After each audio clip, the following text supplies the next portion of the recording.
حضرت عثمان غنی رضی اللہ تعالیٰ عنہ حضرت عبداللہ ابن مسعود کے گھر آئے. یہ اس وقت آئے جب حضرت عبداللہ ابن مسعود سخت بیمار تھے اور موت و حیات کی کشمکش میں تھے. تو انہوں نے ان کا حال پوچھا. جب واپس پلٹنے لگے تو اشرفیوں کی 2 تھیلیاں حضرت عثمان غنی نے حضرت عبداللہ ابن مسعود کو دی. تو حضرت عثمان کو تھیلیاں دیتے ہوئے دیکھ کر کے حضرت عبداللہ ابن مسعود صحابی رضی اللہ تعالیٰ عنہ نے کہا یہ کیا ہے؟ کہا یہ جو ہے ضروریات پوری کر لینا. تو آپ نے کہا کہ میں تو جا رہا ہوں, میری تو ضروریات ختم ہو رہی ہیں. تو کہا حضرت آپ کی بیٹیاں تو ہیں, بیٹا تو ہے نہیں, تو یہ آپ کے بعد آپ کی بیٹیوں کے کام آ جائیں گے. تو حضرت عبداللہ ابن مسعود کا یقین دیکھیے, فرمانے لگے کہ یہ کسی اور کو دے دو, میری بیٹیوں کو ضرورت نہیں رہے گی, اس لیے کہ میری بیٹیاں اتنی دیر تک سوتی نہیں ہیں جتنی دیر تک سورہ واقعہ نہیں پڑھ لیتے. اور میرے رسول نے وعدہ کیا ہے, اور یہ بات میں نے اپنے کانوں سے سنی ہے, کہ سورہ واقعہ جو ہے وہ فقر کو دور کرتی ہے, اور میری بیٹیاں سورہ واقعہ کی عامل ہیں. تو کہا کہ یہ پریشانی مجھے تو نہیں ہونی چاہیے کہ میرے بعد میری بیٹیوں کو رزق کہاں سے ملے گا جب ان کے پاس سورہ واقعہ موجود ہے. کہا یہ اٹھا لو اور جا کے اس کو دو جس کے پاس سورہ واقعہ نہیں ہے. تو روز سورہ واقعہ پڑھو, روز سورہ واقعہ پڑھو, تو دیکھنا رزق کے دروازے کیسے کھلتے ہیں.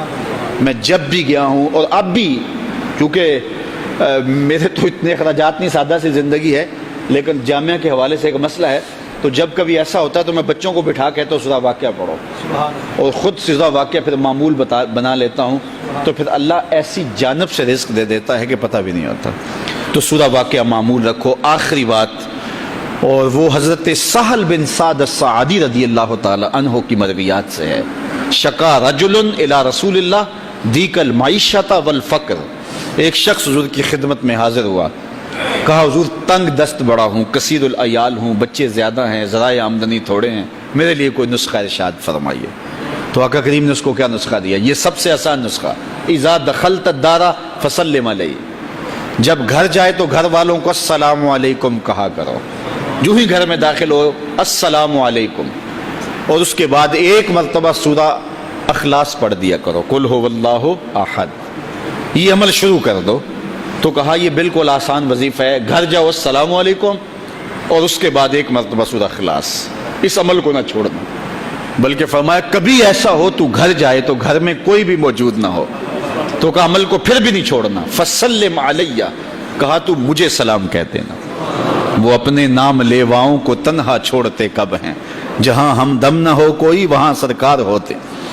کہا کہ جب کوئی نہ ہو گھر میں تو کہا عمل نہیں چھوڑنا, پھر مجھے سلام کہنا, اور پھر ایک مرتبہ سورہ اخلاص پڑھ دینا. وہ صحابی کہتے ہیں میں نے عمل شروع کر دیا, گھر جاتا السلام علیکم, گھر والے بھی خوش, اور اس کے بعد سورہ اخلاص بیٹھنے سے پہلے پڑھ لیتا. اور اگر گھر میں کوئی نہ ہوتا پھر تو مجھے چاہ چڑھ جاتے, پھر میں یا نبی سلام علیکہ پڑھتا, پھر حضور کی بارگاہ میں سلام پیش کرتا. اور ملا قاری نے اس پہ گفتگو کی ہے مرقات شرح مشکات کے اندر, کہ آخر حضور کو سلام کیوں کہنا ہے. انہوں نے جو لفظ کہے ہیں لفظ سنیے, وہ کہتے ہیں لِأَنَّا رُوحَهُ عَلَيْهِ السلام موجود فی بیوت المسلمین. اس لیے کہ آقا کی روح مومنوں کے گھروں کے اندر فیض بانٹ رہی ہوتی. تو کہا پھر مجھے سلام کہہ دینا. وہ کہتے ہیں میں جاتا اور حضور کو سلام کہہ دیتا, اور اس کے بعد سورہ فاتحہ سورہ اخلاص پڑھ دیتا. پھر ہوا کیا, اللہ اکبر. ہمارے استاد کہتے تھے اگر کسی کے اندر حسد ہوگا تو وہ یہ عمل نہیں کر سکتا, حسد نہیں ہے تو وہ عمل شروع آج ہی کر دے.